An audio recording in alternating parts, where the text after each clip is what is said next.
You are watching Toon Matrix. Please watch the previous part for better understanding. In the last part, we saw that Paume returned alive after defeating Mad Poisonous Mushroom aka Maddie. After he enters Racken's office, Racken sarcastically asks Abby's if someone rise from their grave or something. Then he introduces himself as Racken to Paume and says that his survival skills are same as the rumor say, and he is the type they need right now in their union. Paume bows down thanking him for the praise, then Racken smiling cunningly asks if he can show that ability once again in the 100-man gate. Paume thinks for a while, then he replies that it will be little tough. Upon hearing this, Racken was speechless for a moment, and Abby's bursts out in anger saying that if that is the way he talks to Sir Racken. He says that he didn't make Paume an adventurer so that he can pick and choose his missions, and don't forget that Paume still have his debt, while Paume stood there silently. Racken asks it's tough, not impossible, right? He changes his question and asks Paume what does he wants. The scene changes and we see that Debo blurts out the alcohol he was drinking, upon knowing that Paume demanded 10 million mesos for both of them, while Paume just sits there glaring at Debo drenched in alcohol. Debo says that Paume is being too greedy. Paume replies that it's not his problem, and Abby's and Racken will be the one to decide what they have to do. While they were conversing, a figure approaches them from back, and we see that it's Iburu and the purple-haired woman who entered the red gate with Paume. Iburu remarks that Paume and Debo seemed relaxed, unlike them who feels like dying. Debo gets agitated and asks if that is the way to thank someone who saved them. He was going to ask them for a duel, but to his surprise, they both bow down apologizing to them. Iburu says that he judged them biasly while questioning their skills. He says he is ashamed of himself as an adventurer. He hands over the 1.5 million mesos that was agreed upon in the gate. He also adds that everyone also added a bit more as a token of thanks, to which Paume replies that he don't need it. He says the agreed amount was 1.5 million mesos, and he just did the work he was paid to do and they can put away their thanks. Iburu and the purple-haired woman were lost for the words, while Debo was annoyed as he has to do the counting of the money. Paume asks Iburu if he can do the work he is paid to do, and he was speechless at this question. The scene changes to Abby's denying that Racken can't give that much money to Paume. He says 10 million mesos is an amount to be paid to third or fourth circle adventurers. While Paume may be the best candidate, but it will set a bad precedent if Racken accepts his term. Racken replies that it wouldn't be weird if Paume asked the twice the amount. Abby's was dumbfounded at Racken's words. Then Racken shows him a report, and upon seeing it Abby's gets shocked, and asks if the report is even real, to which Racken replies it's very real, as he got it by paying a hefty price. It's a report about someone named Dark Lord Jean, who is also going to 100-man gate. Racken with a serious tone tells Abby's that the war is already on. The scene changes to 100-man gate. We see that many adventurers are gathered around discussing among themselves. Paume and Debo also arrive there, and Paume advises Debo to not get too excited and focus. Seeing them wearing the Gaffer Merchant Union badge, the atmosphere becomes a little tense. A man approaches them introducing himself as Shuden, saying he is an E-class adventurer and belongs to Guinness Merchant Union. Paume also introduces himself to Shuden, and upon knowing that Paume is a C-class adventurer he gets shocked. He says that he thought only 2 circled could enter the gate due to the restrictions, then how could Paume can enter? As they were conversing, another person approaches them asking to give them some space. We see a beautiful blonde lady. She is magnificent.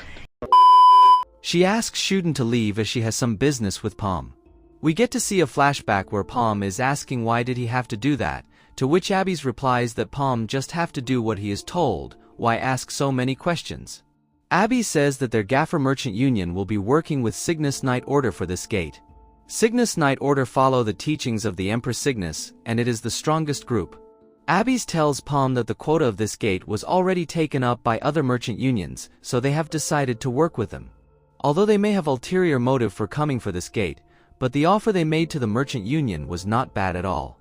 Paume replies that if it's just cooperation, it's nothing hard. Abby's remarks that it may not be that easy, as something about them feels off. Returning to present, the blonde lady introduces herself as Kiri, who's leading the trainees of Cygnus Knight Order. She further says that they must not think that they are of the same status just because they exchanged few words with her. Debo gets pissed because of Kiri's attitude. Then Kiri asks if Paume and Debo are the only ones sent from the Gaffer Merchant Union, to which Paume replies in affirmative.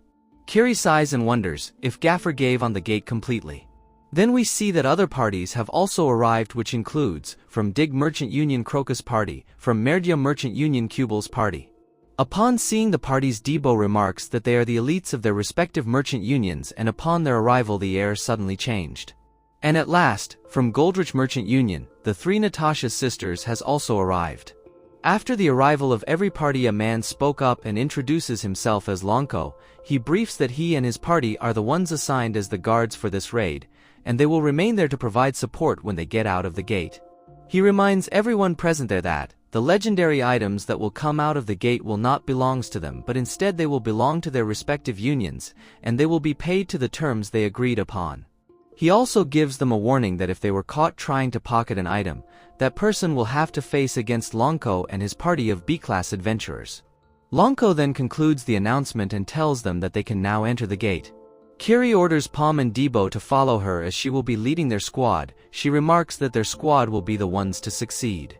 Debo gets annoyed from Kiri's attitude and asks Paume if they really have to work for someone like her, while Paume only focuses on the 100-man gate because all his prior efforts were for this gate only.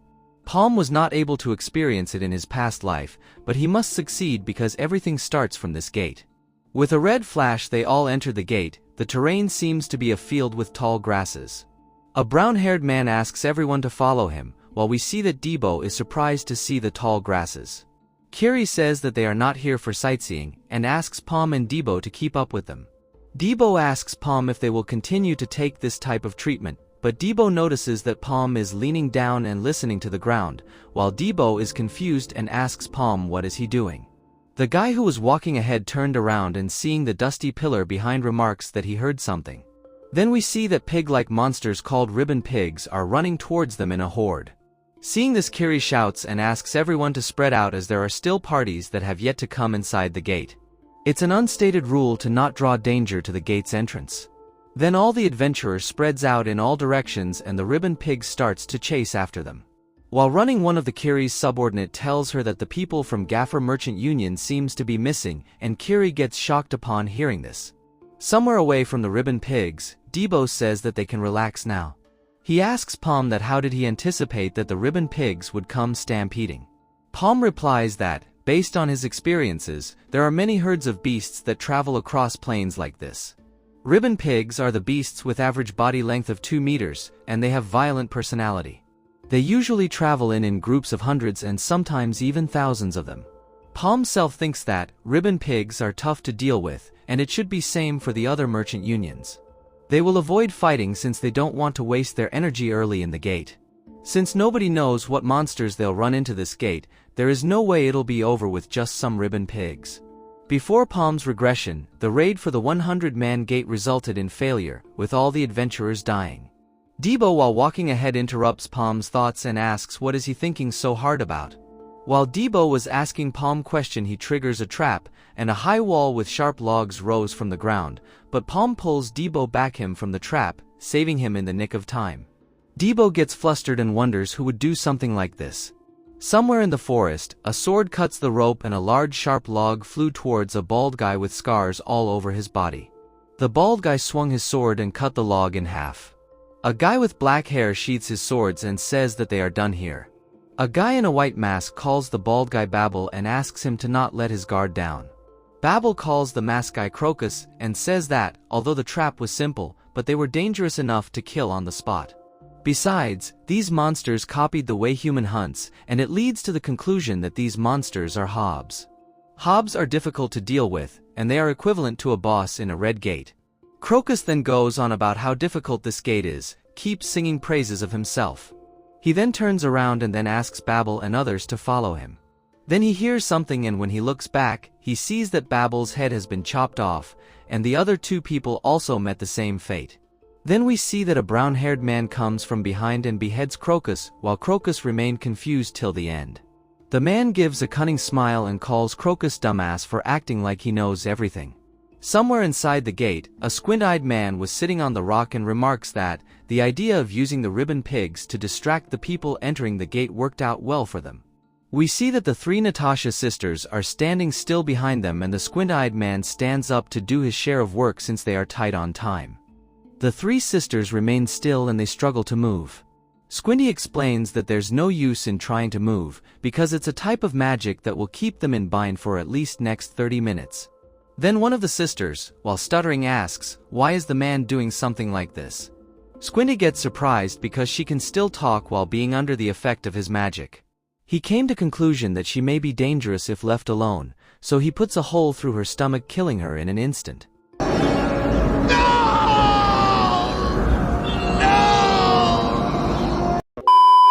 The other two sisters get scared of the man.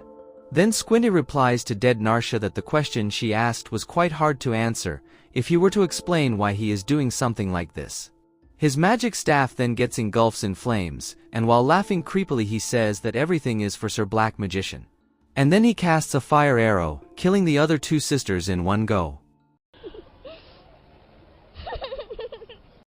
Another beam of red flash flashes elsewhere, and Squinty sighs, saying that there's no end to this. He is annoyed because he just wants to laze around.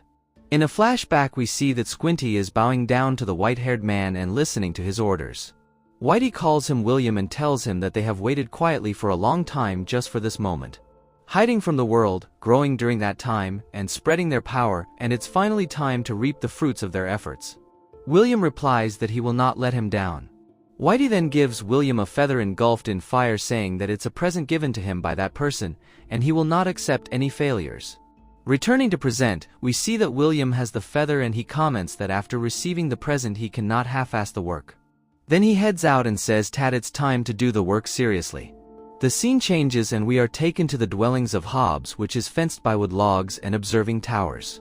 Debo is hiding behind a tree and observing the Hobs. He is in utter shock upon witnessing such a sight. Debo, flustered, asks Paume if they all are boss monsters. Paume remains calm and says that he already explained that there is only one boss among them. Debo remarks that Hobs have high stamina and they are innately strong, facing even one of them is risky. Some of them also looted the items from the dead adventurers, and on top of that some of the variants can use various skills through the items. After imagining them using skills, Debo almost faints. He argues with Paume that, at this rate it's like they both have to fight an army of adventurers. He says that they need join up with Kiri to fight them of. Paume, while scratching his chin, replies that it was Debo who wanted to fight separately from them. Debo says that at that time he didn't knew about these monsters. After hearing this, Paume starts to think something.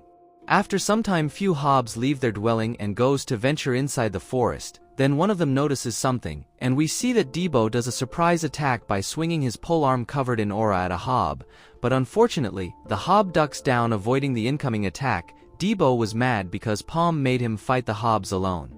The Hob then counterattacks by swinging his arm around, but Debo does pole vaulting by using his polearm as the medium. The Hob then releases a flurry of attacks at Debo, but Debo skillfully evades all the incoming attacks and then smacks at the Hob's face with the other end of the polearm. Debo then cuts one of its leg, due to which the Hob falls to the ground, and then Debo jumps and tries to attack again, but the Hob moves out of the way. The Hob then prepares a powerful punch and then hits Debo, due to which he crashes onto a tree. While holding his polearm in front of him, he intensely glares at the Hob, but the Hob, neglecting his glare, attacks again. Debo dodges it, but the tree behind splits in two parts due to the force of blow. Debo counterattacks by cutting off one of its arm. The Hob then grabs Debo's head and forcefully shoves it into the ground, but Debo clings onto its arm and twists it around, and the Hob shrieks in pain. The Hob throws away Debo to free his arm. Debo safely lands and immediately jumps back to attack the monster. We are not shown full action, but Debo successfully defeated both the Hobs. He, while stretching, says that he thought Paume would help him during the fight. Paume replies that it looked like Debo can take care of it alone, and thanks to this he now knows that they aren't impossible to handle. Debo says that he started to doubt this mission even more. If there is an army of these Hob monsters, as he was saying this, Debo gets shocked upon seeing something. It was gruesome scene. There were human dead bodies lying around, and they all were the people of Cygnus Knights. Then we see that someone was panting and leaning onto a tree. Paume and Debo also notices him. We see tangerine-haired man who is a survivor from the Cygnus Knight Order with a stab wound in his gut. Paume approaches him asking if they were attacked by the Hob monsters. While stuttering, he replies that it was not a Hob who attacked them, it was trolling. Abby's gets a wild card entry to explain what is trolling. Some people enter the unknown gates that others cannot. Their sole purpose is to collect information and attack the other adventurers. Since the gate would disappear after their escape, all the evidence of their wrongdoings would also disappear with it. However, this time, it's pretty much a fight without a winner, since they would have to clear this gate while having their energy wasted. And even if they were to somehow clear it and bring out a unique item, they wouldn't be able to escape the suspicions of those who are outside. Abby's wonders if they are after all the elites of the merchant unions, but it doesn't make sense because if word were to get out somehow, they have to fight a war with all the other merchant unions. He wonders if there's some bigger meaning in this. Returning inside the gate, after talking to the wounded Cygnus Knight, Paume and Debo conclude that the trolling is done by the Cygnus Knight Captain Kiri, as she could not be seen around in the area. The knight slams his fists onto the ground in frustration and questions why would Lady Kiri do something like this. Paume also wonders that Kiri, who is part of Cygnus Knights, is trolling. Tangy replies that he also doesn't understand why she did that. However, if he were to think back on things, the orders made by her at the entrance seems to be a part of her plan. He also states that before finishing things here, she said it herself that she is a follower of the Black Magician. Debo gets surprised after hearing the term Black Magician. More world lore: Black Magician, 800 years ago, he who was a transcendent, threatened the Maple world with his many followers. To stop him, the 6 heroes took charge, and the fight was fully turned around against the Black Magician and his forces when he and the 6 heroes were sealed. With the follower army in chaos, the allied forces started to push back, clearing out all the followers of the Black Magician, and any citizen of the Maple world would know it as such story. Paume says to Tangy that it's no time to worry about the monsters, and they need to find Kiri. Paume asks Tangy if he is coming with them, and also advises him to prepare himself to fight Kiri when they meet her. Tangy with a determined look replies that is also what he wants. Somewhere inside the gate we see Kiri running away with an agitated look on her face, then she notices something and stops. We see that someone was already standing before her and he tells her that he was waiting for her. We see that it was William and Brownie who was waiting for her. William says that it looks like she was the one who dealt with the ribbon pigs, and they were able to proceed with their plans thanks to everyone being split up, and now they can slowly wrap this up. He asks Kiri if she received the present that they sent, but Kiri remains silent. Then she takes out her sword and with suspicious looks asks about their identity. Identify yourself! Who the fuck are you? Returning back to Debo and Tangy, we see that Debo is helping Tangy to walk, and he reassures that his boss, Paume, is amazing at searching for things, and they will be able to find Kiri soon. Tangy, while hiding his dagger, covers it with aura and replies that's good. Returning back to Kiri, she is engaged in a fight with Brownie, and William, while witnessing their fight from sidelines, was amazed and wonders if is this expected of a training captain of Cygnus Knights, but how long she will last. Other people from William's team also joins the fight. Kiri then takes an intimidating stance and uses her skill called Rising Sun. At the same time a person lunges at her to attack, but Kiri blocks all of his attack, and then uses the skill called Solar Slash, slicing the person into many pieces. Kiri, while panting heavily, asks them to state their purpose for doing this if they don't want to end up dead here. William calls her noisy, and asks his team members to hurry and kill her. All the members of William's party lunges at Kiri simultaneously, but someone comes in the nick of time and slices them up like a cake. Both William and Kiri get shocked upon seeing that person, and we see that it's none other than our second in command, Debo. Turning back time a little, we were taken to where Debo and that Tangy Cygnus Knight were, and when Tangy covered his dagger with aura, and was almost about to slice up Debo's neck, an attack came flying, blowing away Tangy's hand while he remained confused for a second as to what had happened, then he falls to the ground while screaming in agony. We see that it was Paume who attacked Tangy and saved Debo. Debo was confused and asked Paume what was happening. Paume explains that it's just as he expected. It's just as I expected. And remarks that Tangy's act was very awful. Then, while preparing a fire arrow towards Tangy, Paume comments that he didn't have a habit of trusting people. Returning to present, William comments that it's strange to think that an uninvited guest would pop up. One of William's teammates spoke up and informs William that Debo is from Gaffer Merchant Union, and if he is alive that mean Tangy failed the mission. William calls Tangy by his name, Pitten. He says that he gave him a chance to make up for losing Lady Kiri, and wonders if he made a mistake. William then says that it's annoying and since Kiri and Debo look strong, so their elites will have to take action. Kiri warns Debo that William and his party is strong, but Debo laughs it off and calls them perverts. William party hastily approach Debo and Kiri. Debo says to Kiri that she should be able to take out at least one, and he will handle the rest of them. Then Shuden from William's team uses a skill called Savage Blow at Debo, but he dodges it efficiently and he swings around his polearm covered in aura, and as he was about to attack to Shuden, another person uses a skill called Piercing. Debo gets surprised and avoids the attack by an inch.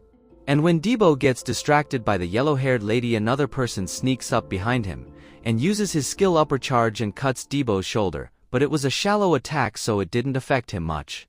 Other person charges in saying that he will put Debo out of his misery soon and attacks using his skill Lead Attack. Kiri, while blocking someone's attack, asks Debo what is he doing. We see that Debo dodged the lead attack. He gets behind that man, and with a cold gaze replies that he is obviously playing with that man, and then Debo slices him in two pieces like a pastry. Another man in a shining silver armor charges in with a spear and starts stabbing Debo, but Debo dodges his incoming attack swiftly and uses the skill Blust, causing the man in armor to fall back. Then we see that Shuden came flying from the back, and it was Kiri who made Shuden sent flying. Kiri asks if these people are their so-called elites. Then William spoke up and says that he can't stay back anymore. He then prepares a fire arrow saying that they have already wasted too much time on Debo and Kiri. Debo gets surprised upon seeing the fire arrow, and the next moment, the arrow came flying towards him. He was stunned as it was faster than Paume's fire arrow, and then it blasts at Debo. William comments that you let your guard down just because it was a fire arrow, and says that his fire arrow is on whole another level.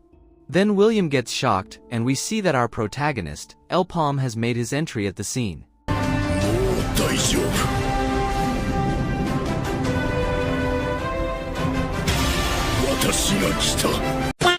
William worriedly asks about Paume's identity. Paume, while using telekinesis, points towards tall grass and says that here's another guest. Surprise, motherfucker! Then a huge ribbon pig pops out of the grass following a wooden log controlled by Paume's telekinesis and runs over William and his teammate. Skipping the action, we see that William and his party dealt with all the ribbon pigs. William calls it a troublesome, because Paume has already ran away with the other two after throwing ribbon pigs onto William and his party. William says to his party members that they don't have time to regroup and they will chase after Paume right away. William remarks that if Paume and others get out of the gate alive then it will become a bothersome situation. William asks his party that if they see the cloaked man, then they should hold him there and he will take care of him himself. Gerald replies that it's not his position to say this, but that cloaked man didn't seem like some small fry. William asks Gerald if he knows who is he worrying about and says that it's impossible that there is someone stronger than him inside this gate. The scene changes to inside the jungle where Paume and other two are. Debo, while smiling, says that William and his party's face was a piece of show back there, and he don't know if they'll survive being trampled by those pigs. Paume replies that they won't die easily, and advises Debo to walk carefully as he might step on some traps. Debo replies that he is on high alert, and asks Paume why didn't he finish off William then and there, to which Paume replies that William was stronger than him. Hearing this, Debo gets a little flustered. Then we are shown what happened back there, when William shot his fire arrow and as it was about to hit Debo, Paume also casted his fire arrow aiming directly at William's fire arrow, striking it just before it hit Debo. But, to Paume's surprise, his fire arrow barely parried William's arrow's trajectory. Coming to present, Debo, while laughing nervously, says that William can't be stronger than his boss, and asks Paume to stop joking. Paume reaffirms that he is serious. Debo, flustered, says if that's the case they should run away. Paume then unties his wrist braces and takes a look at his mana circles, and it looks like that the circles have widened to its limit. Paume remarks that, since he is at the peak of the second circle, he should have been equal or stronger than William.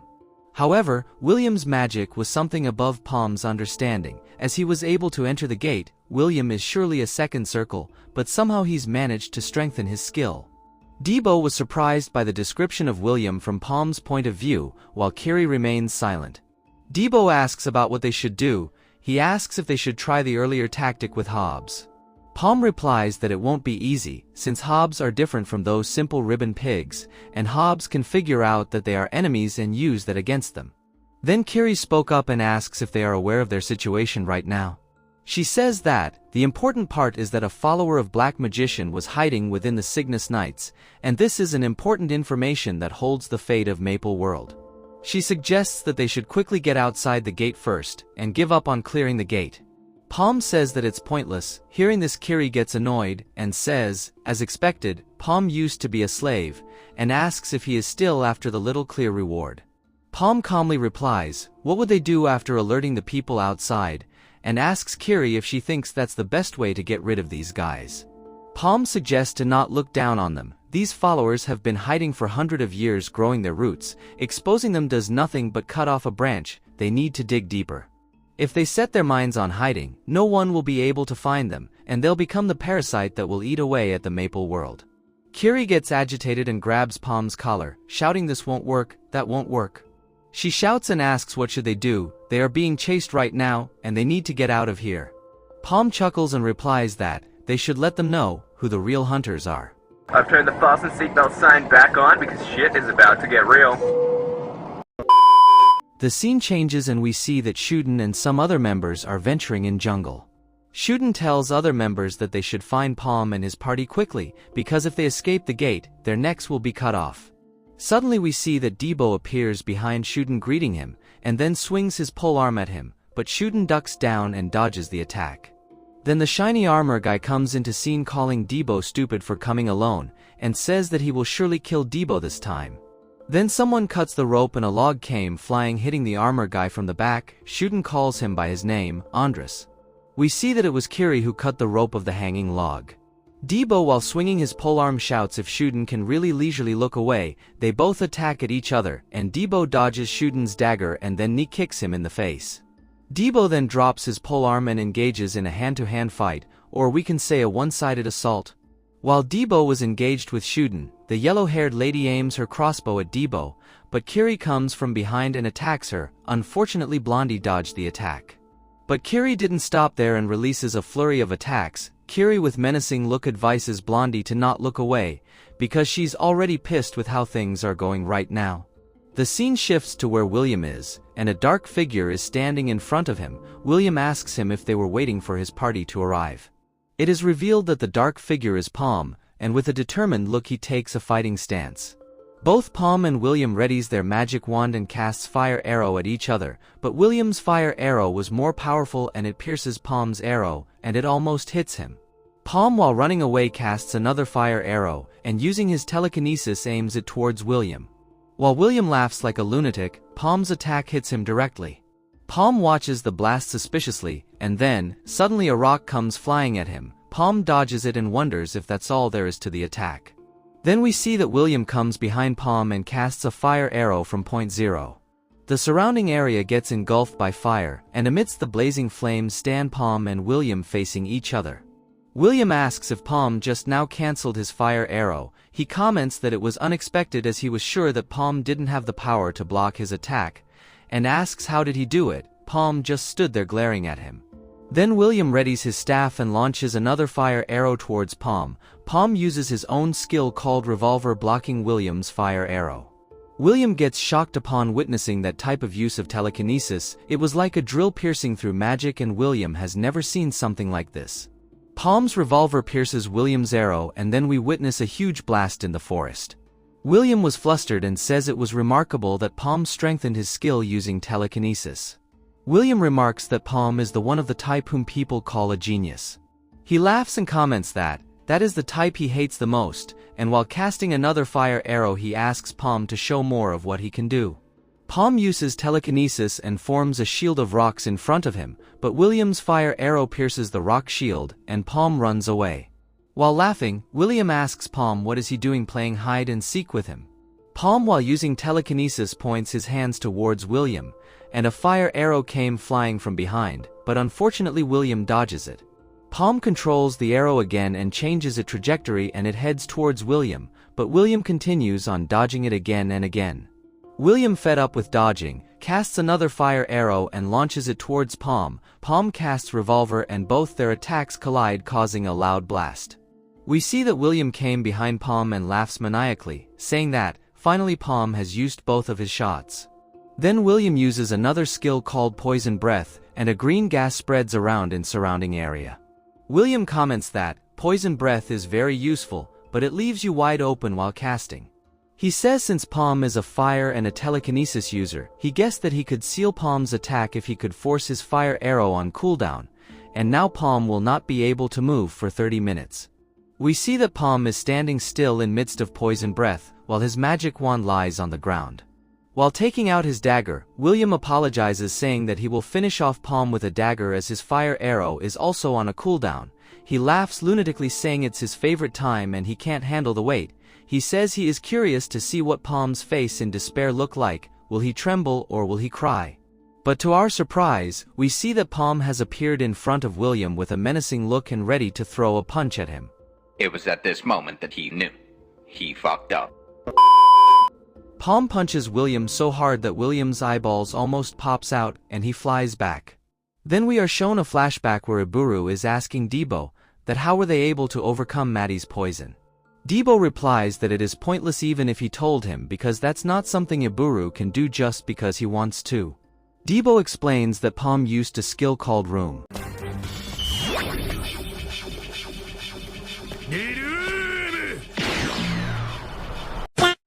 It was skill that uses telekinesis to suck and trap the air, and his boss sucked up all the poison in that large area into that room. Iburu asks, "Isn't that cheating?" Debo laughs it off and says that his boss is a straight-up cheat character. Returning to present, we see that Paume is mercilessly one-sidedly assaulting William. William tries to use Poison Breath, but Paume shuts him up by doing an uppercut. He then launches a flurry of punches at William and he flies away colliding with the tree. Using telekinesis, Paume summons his magic wand, and then he casts a fire arrow towards William, and it directly strikes at him, piercing the tree along with him. We see that the fire arrow only managed to blow away William's arm, and he falls to the ground writhing in pain. He then again uses Poison Breath with his full might, but Paume traps the poison inside his skill. Paume concludes that William is acting like he has gone insane, but he is targeting something. Since his Poison Breath is not working, he must be trying to get his staff back. While Paume was looking towards William's staff, a huge fireball comes from behind, and it strikes directly at him, due to which Paume drags back quite far, and he coughs up blood due to the explosion. We came to know that it was a skill of William, and he became a true lunatic saying, he will tear Paume to pieces. Paume, while lying, remarks that he let his guard down. He didn't anticipate that William will have a flame orb as a hidden card. William casts several flame orbs at once and launches it towards Paume, and the explosion was so big that it can be seen from where Debo and Kiri are fighting. Debo stops beating half-dead Shuden and worries about his boss, while Kiri swings her sword and beheads Andres. She tells Debo to finish up fast, so they can go and help Paume against William. Debo, annoyed, replies that that's what he was going to do. Then from somewhere an arrow came flying, hitting Shuden in the eye, and we see that a horde of Hobs equipped with weapons has arrived at the scene. Debo comments that he was wondering when they were going to show up, and he warns Kiri that they are not easy to deal with. Besides, there is a weird one mix among them, and we see a Hulk-like Hob, let's call him Hulky. The big Hob is holding a staff and sitting on a throne carried by other Hobs, and he gives off a menacing smile. Returning to Paume's fight, William is standing before blazing flames. He says that finally that bastard is dead. William coughs up mouthful of blood due to the fatigue and injuries from the recent battle with Paume. He laughs and says that he will acknowledge Paume's skill as he drove William to this stage. He comments that he should have at least asked his opponent's name before killing him. Then from the burning flames comes voice stating El Paume. Here I come. Oh, here I come. Oh. Hearing this, William gets flustered and takes a fighting stance. Then we see that Paume walks out from the burning flames. Paume states that he should remember his name, since it's the last name he will hear while he is alive. William laughs and says that he shouldn't bluff his way out. Your skills aren't enough. Paume replies that he already gave up on that, and takes out a glowing orb saying that it'll be near impossible to catch William with just 2 circles. William was speechless for a moment seeing that Paume was holding a mana stone, and then bursts out laughing saying that just absorbing mana stone won't circle him up. What he needs is enlightenment through countless experiences. Paume affirms his statements, and waves of energy surrounds him as he started consuming the mana stone. William was dumbfounded for a moment. We see that a new circle started manifesting on his forearm. Paume comments that he already has enough experience and enlightenment, and the third circle fully manifested on his forearm. William casts 2 fire arrows simultaneously aiming at Paume and tells him to just die. Paume also casts fire arrow and his fire arrow nullify both of William's fire arrows. William scared casts fire orb aiming at Paume. Paume uses telekinesis and turns his fire arrow into revolver, and it pierces William's fire orb and heads straight towards him. Then a huge blast occurs and the surrounding area burns in blazing flames. Amidst the burning flames stood Paume, and while looking at the remaining shards of William's body he comments that he forgot to ask his name. The scene changes, and we see that the Hobs venturing around the area, while Kiri and Debo are hiding behind a tree. Kiri comments that things are getting complicated. Turning back time a little, Debo is causing a massacre at Hobs swinging his polearm around. Until now he has killed about 17 Hobs. Kiri, while facing a Hobs swordsman, wonders how Debo is able to take care of these monsters so easily. Debo laughs and says that he can now see their patterns so easily now. Then a Hob tries to punch at him, but Debo jumps from one tree to another and then leaps off at the Hob, and as he was about to go for his 18th kill, a fireball came from side striking directly at him and causing a huge explosion. Kiri gets shocked upon seeing the attack, and the attack is called Orbital Flame, which was casted by Hulky. Returning to present, Kiri is in a pickle as she didn't expect that a monster will be using an item. She has no other choice but to stay hidden until she can meet up with El Paume. While Kiri was lost in her thoughts, a Hob sneaks up on her. Kiri escapes the monster's attack and is on a run, and the other Hob monster starts to chase after her. Then, another monster comes from ahead swinging an axe at her. Kiri throws unconscious Debo up in the air and defeats the axe-holding Hob with one swing of her sword. She catches Debo and starts running away again. She remarks that she can handle them if it's one monster at a time. Then another orbital flame came flying at her and she avoids it by an inch. She says that she is not in a condition to handle the boss monster. While he casts another orbital flame at Kiri, Kiri starts running away while carrying Debo to avoid getting hit by the attack, but the flames caught up to her and there is a huge explosion after the attack hits her. When the flames subsides, we see 2 figures in the smoke, and it's none other than our second in command, Debo, and he also protected Kiri from the explosion. We see that Debo is still unconscious, and he runs towards Hob's horde, and the Hobs also runs at him. Debo again starts the massacre of the Hobs. A Hob then tries to attack him from behind, but Debo dodges it and strikes back with his polearm. Kiri was in awe at seeing the way Debo fights, and she wonders if Debo is really a first circle. As both Debo and Monster were fighting, Hulky casts another orbital flame aiming directly at them, but we see that Debo was high up in the air and avoids the incoming attack. From midair, Debo charges directly at Hulky, his eyes glowing with overflowing mana, and polearm covered in aura, and as the polearm was about to hit Hulky, he casts another orbital flame from point 0 at Debo. Debo takes heavy damage and flies back, but luckily Kiri catches him. Hulky was enraged because Debo almost cut off his head, then he prepares another orbital flame bigger and powerful than any before. Debo was in no condition to fight, so Kiri picks up her sword, determined to face off Hulky. Hulky then launches his attack towards them, and at the same time, a revolver attack came flying from back of Kiri which pierces through Hulky's attack, and it also runs through Hulky blowing him to pieces. Kiri was surprised upon seeing such an powerful attack which also overwhelmed Hulky. We see that Daddy is here. We see that Paume has arrived at the scene asking that he is not too late, is he?